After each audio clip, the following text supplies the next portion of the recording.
شروع اللہ کا نام لے کر جو بڑا مہربان نہایت رحم والا ہے۔ اور کیا تمہیں موسیٰ کے حال کی خبر ملی ہے؟ جب انہوں نے آگ دیکھی تو اپنے گھر والوں سے کہا کہ تم یہاں ٹھہرو، میں نے آگ دیکھی ہے، میں وہاں جاتا ہوں، شاید اس میں سے میں تمہارے پاس انگارہ لاؤں یا آگ کے مقام سے اپنا رستہ معلوم کر سکوں۔ پھر جب وہ وہاں پہنچے تو آواز آئی کہ اے موسیٰ، میں تو تمہارا پروردگار ہوں، تو اپنے جوتے اتار دو، تم یہاں پاک میدان یعنی طوا میں ہو، اور میں نے تم کو منتخب کر لیا ہے، تو جو حکم دیا جائے اسے سنو۔ بے شک میں ہی اللہ ہوں، میرے سوا کوئی معبود نہیں، تو میری عبادت کیا کرو اور میری یاد کے لیے نماز پڑھا کرو۔ قیامت یقیناً آنے والی ہے، میں چاہتا ہوں کہ اس کے وقت کو پوشیدہ رکھوں تاکہ ہر شخص جو کوشش کرے اس کا بدلہ پائے، تو جو شخص اس پر ایمان نہیں رکھتا اور اپنی خواہش کے پیچھے چلتا ہے کہیں تم کو اس کے یقین سے روک نہ دے، تو اس صورت میں تم ہلاک ہو جاؤ۔ اور اے موسیٰ، یہ تمہارے داہنے ہاتھ میں کیا ہے؟ انہوں نے کہا یہ میری لاٹھی ہے، اس پر میں ٹیک لگاتا ہوں اور اس سے اپنی بکریوں کے لیے پتے جھاڑتا ہوں، اور اس میں میرے اور بھی کئی فائدے ہیں۔ فرمایا کہ موسیٰ اسے زمین پر ڈال دو، تو انہوں نے اس کو ڈال دیا اور وہ یکا یک سانپ بن کر دوڑنے لگا۔ فرمایا کہ اسے پکڑ لو اور ڈرنا مت، ہم اس کو ابھی اس کی پہلی حالت پر لوٹا دیں گے، اور اپنا ہاتھ اپنی بغل میں دبا لو کہ وہ کسی عیب و بیماری کے بغیر سفید چمکتا دمکتا نکلے گا۔ یہ دوسری نشانی ہے تاکہ ہم تمہیں اپنے بڑے بڑے نشانات دکھائیں۔ تم فرعون کے پاس جاؤ کہ وہ سرکش ہو رہا ہے، کہا اے میرے پروردگار، اس کام کے لیے میرا سینہ کھول دے اور میرا کام آسان کر دے، اور میری زبان کی گرہ کھول دے تاکہ وہ میری بات سمجھ لے، اور میرے گھر والوں میں سے ایک کو میرا وزیر یعنی مددگار مقرر فرما، یعنی میرے بھائی ہارون کو، اس سے میری کمر کو مضبوط کر اور اسے میرے کام میں شریک کر، تاکہ ہم تیری بہت سی تسبیح کریں اور تجھے کثرت سے یاد کریں، تو ہم کو ہر حال میں دیکھ رہا ہے۔ فرمایا موسیٰ، تمہاری دعا قبول کی گئی، اور ہم نے تم پر ایک بار اور بھی احسان کیا تھا جب ہم نے تمہاری والدہ کو الہام کیا تھا جو تمہیں بتایا جاتا ہے، وہ یہ تھا کہ اسے یعنی موسیٰ کو صندوق میں رکھو، پھر اس صندوق کو دریا میں ڈال دو تو دریا اس کو کنارے پر ڈال دے گا، اور میرا اور اس کا دشمن اسے اٹھا لے گا۔ اور موسیٰ، میں نے تم پر اپنی طرف سے محبت ڈال دی، اور اس لیے کہ تم میرے سامنے پرورش پاؤ۔ جب تمہاری بہن وہاں فرعون کے ہاں گئی اور کہنے لگی کہ میں تمہیں اس کا پتہ دوں جو اس کو پالے پوسے، تو اس طریق سے ہم نے تم کو تمہاری ماں کے پاس پہنچا دیا تاکہ ان کی آنکھیں ٹھنڈی ہوں اور وہ رنج نہ کرے۔ اور تم نے ایک شخص کو مار ڈالا تھا تو ہم نے تم کو غم سے نجات دی، اور ہم نے تمہاری کئی بار آزمائش کی، پھر تم کئی سال اہل مدین میں ٹھہرے رہے۔ پھر اے موسیٰ، تم ایک اندازے پر آ پہنچے اور میں نے تم کو اپنے کام کے لیے بنایا ہے، تو تم اور تمہارا بھائی دونوں ہماری نشانیاں لے کر جاؤ اور میری یاد میں سستی نہ کرنا۔ دونوں فرعون کے پاس جاؤ کہ وہ سرکش ہو رہا ہے، اور اس سے نرمی سے بات کرنا، شاید وہ غور کرے یا ڈر جائے۔ دونوں کہنے لگے کہ اے ہمارے پروردگار، ہمیں خوف ہے کہ وہ ہم پر زیادتی کرنے لگے یا زیادہ سرکش ہو جائے۔ اللہ نے فرمایا کہ ڈرو مت، میں تمہارے ساتھ ہوں کہ سنتا اور دیکھتا ہوں۔ اچھا تو اس کے پاس جاؤ اور کہو کہ ہم آپ کے پروردگار کے بھیجے ہوئے ہیں، تو بنی اسرائیل کو ہمارے ساتھ جانے کی اجازت دیجیے اور انہیں عذاب نہ کیجیے۔ ہم آپ کے پاس آپ کے پروردگار کی طرف سے نشانی لے کر آئے ہیں، اور جو ہدایت کی بات مانے اس کو سلامتی ہو۔ ہماری طرف یہ وحی آئی ہے کہ جو جھٹلائے اور منہ پھیرے اس کے لیے عذاب تیار ہے۔ غرض موسیٰ اور ہارون فرعون کے پاس گئے، اس نے کہا کہ موسیٰ، تمہارا پروردگار کون ہے؟ کہا کہ ہمارا پروردگار وہ ہے جس نے ہر چیز کو اس کی شکل و صورت بخشی، پھر راہ دکھائی۔ کہا تو پہلی قوموں کا کیا حال ہوا؟ فرمایا کہ ان کا علم میرے پروردگار کو ہے جو کتاب میں لکھا ہوا ہے۔ میرا پروردگار نہ چوکتا ہے نہ بھولتا ہے، وہ وہی تو ہے جس نے تم لوگوں کے لیے زمین کو فرش بنایا اور اس میں تمہارے لیے رستے بنا دیے اور آسمان سے پانی برسایا، پھر اس سے مختلف نباتات پیدا کی کہ خود بھی کھاؤ اور اپنے مویشیوں کو بھی چراؤ۔ بے شک ان باتوں میں عقل والوں کے لیے بہت سی نشانیاں ہیں۔ اسی زمین سے ہم نے تم کو پیدا کیا اور اسی میں ہم تمہیں لوٹائیں گے اور اسی سے ہم تمہیں دوسری دفعہ نکالیں گے۔ اور ہم نے فرعون کو اپنی سب نشانیاں دکھائیں مگر وہ تکذیب اور انکار ہی کرتا رہا۔ کہنے لگا کہ موسیٰ، کیا تم ہمارے پاس اس لیے آئے ہو کہ اپنے جادو کے زور سے ہمیں ہمارے ملک سے نکال دو؟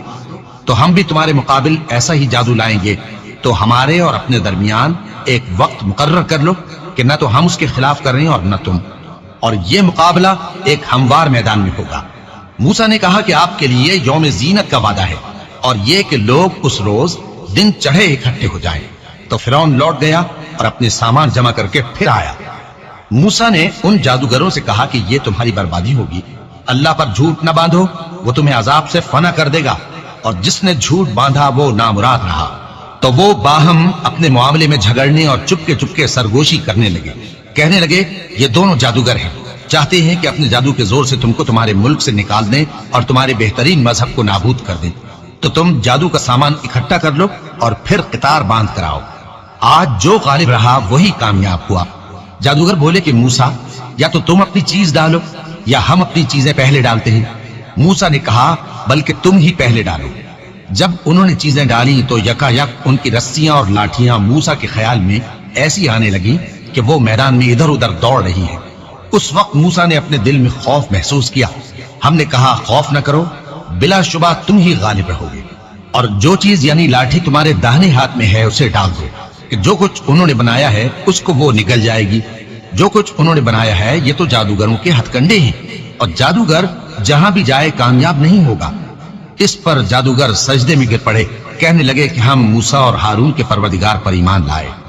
فرعون بولا کہ پیشتر اس کے کہ میں تمہیں اجازت دوں تم اس پر ایمان لے آئے، بے شک یہ تمہارا بڑا یعنی استاد ہے جس نے تم کو جادو سکھایا ہے، سو میں تمہارے ہاتھ اور پاؤں مخالف سمت سے کٹوا دوں گا اور تم کو کھجوروں کے تنوں پر سولی چڑھوا دوں گا، اور تم کو معلوم ہوگا کہ ہم میں سے کس کا عذاب زیادہ سخت اور دیر تک رہنے والا ہے۔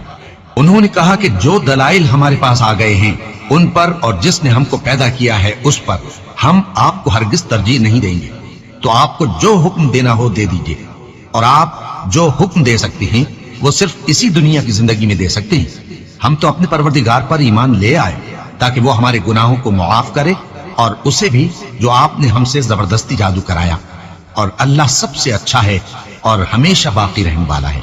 جو شخص اپنے پروردگار کے پاس گناہگار ہو کر آئے گا تو اس کے لیے جہنم ہے جس میں نہ وہ مرے گا نہ جیے گا، اور جو اس کے روبرو ایماندار ہو کر آئے گا اور عمل بھی نیک کیے ہوں گے تو ایسے لوگوں کے لیے اونچے اونچے درجے ہیں، یعنی ہمیشہ رہنے کے باغ جن کے نیچے نہریں بہ رہی ہیں، ہمیشہ ان میں رہیں گے، اور یہ اس شخص کا بدلہ ہے جو پاک ہوا۔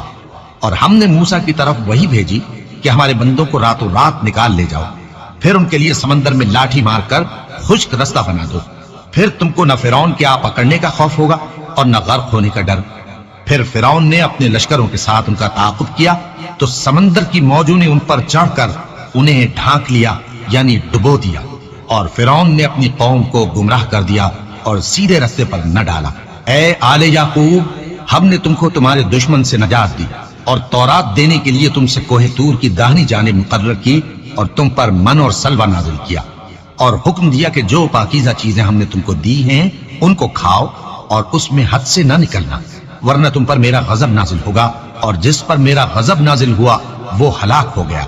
اور جو توبہ کرے اور ایمان لائے اور عمل نیک کرے پھر سیدھے رستے چلے اس کو میں بخش دینے والا ہوں۔ اور اے موسیٰ، تم نے اپنی قوم سے آگے چلے آنے میں کیوں جلدی کی؟ کہا وہ میرے پیچھے آ رہے ہیں۔ اور اے میرے پروردگار، میں نے تیری طرف آنے کی جلدی اس لیے کی کہ تو خوش ہو جائے۔ فرمایا کہ ہم نے تمہاری قوم کو تمہارے بعد آزمائش میں ڈال دیا ہے، اور سامری نے ان کو بہکا دیا ہے۔ اور موسیٰ غصے اور غم کی حالت میں اپنی قوم کے پاس واپس آئے اور کہنے لگے کہ اے قوم، کیا تمہارے پروردگار نے تم سے اچھا وعدہ نہیں کیا تھا؟ کیا میری جدائی کی مدت تمہیں لمبی معلوم ہوئی، یا تم نے یہ چاہا کہ تم پر تمہارے پروردگار کی طرف سے غضب نازل ہو، اور اس لیے تم نے مجھ سے جو وعدہ کیا تھا اس کے خلاف کیا؟ وہ کہنے لگے کہ ہم نے اپنے اختیار سے آپ سے وعدہ خلافی نہیں کی، لیکن ہم ان لوگوں کے زیوروں کا بوجھ اٹھائے ہوئے تھے، پھر ہم نے اس کو آگ میں ڈال دیا، اور اسی طرح سامری نے ڈال دیا۔ تو اس نے ان کے لیے ایک بچڑا بنا دیا، یعنی ایک بے جان جسم جس میں گائے کسی آواز تھی۔ تو لوگ کہنے لگے کہ یہی تمہارا معبود ہے اور یہی موسیٰ کا معبود ہے، مگر وہ بھول گئے ہیں۔ تو کیا یہ لوگ نہیں دیکھتے کہ وہ ان کی کسی بات کا جواب نہیں دیتا اور نہ ان کے نقصان اور نفع کا کچھ اختیار رکھتا ہے؟ اور ہارون نے ان سے پہلے ہی کہہ دیا تھا کہ لوگوں، اس کے ذریعے تمہیں فتنے میں ڈال دیا گیا ہے، اور تمہارا پروردگار تو رحمان ہی ہے، تو میری پیروی کرو اور میرا کہا مانو۔ وہ کہنے لگے کہ جب تک موسیٰ ہمارے پاس واپس نہ آئے ہم تو اس کی پوجا پر قائم رہیں گے۔ پھر موسیٰ نے ہارون سے کہا کہ اے ہارون، جب تم نے ان کو دیکھا تھا کہ گمراہ ہو گئے ہیں تو تم کو کس چیز نے روکا تھا؟ یعنی اس بات سے کہ تم میرے پیچھے چلے آؤ، بھلا تم نے میرے حکم کے خلاف کیوں کیا؟ کہنے لگے کہ اے ماں جائے، میری داڑھی اور سر کے بالوں کو نہ پکڑیے، میں تو اس سے ڈرا کہ آپ یہ نہ کہیں کہ تم نے بنی اسرائیل میں تفرقہ ڈال دیا اور میری بات کو ملحوظ نہ رکھا۔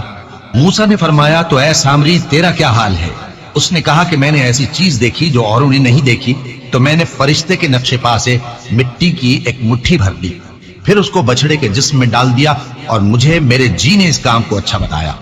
موسیٰ نے کہا جا، تجھ کو دنیا کی زندگی میں یہ سزا ہے کہ کہتا رہے کہ مجھ کو ہاتھ نہ لگانا، اور تیرے لیے ایک اور وعدہ ہے، یعنی عذاب کا جو تجھ سے ٹل نہ سکے گا، اور جس معبود کی پوجا پر تو جمع ہوا تھا اس کو دیکھ، ہم اسے جلا دیں گے، پھر اس کی راکھ کو اڑا کر دریا میں بکھیر دیں گے۔ تمہارا معبود تو اللہ ہی ہے، جس کے سوا کوئی معبود نہیں، اس کا علم ہر چیز پر محیط ہے۔ اس طرح ہم تم سے وہ حالات بیان کرتے ہیں جو گزر چکے ہیں، اور ہم نے تمہیں اپنے پاس سے نصیحت کی کتاب عطا فرمائی ہے۔ جو شخص اس سے منہ پھیرے گا وہ قیامت کے دن گناہ کا بوجھ اٹھائے گا۔ ایسے لوگ ہمیشہ اس عذاب میں مبتلا رہیں گے، اور یہ بوجھ قیامت کے روز ان کے لیے برا ہوگا۔ جس روز سور پھونکا جائے گا اور ہم گناہگاروں کو یوں اکٹھا کریں گے کہ ان کی آنکھیں نیلی نیلی ہوں گی۔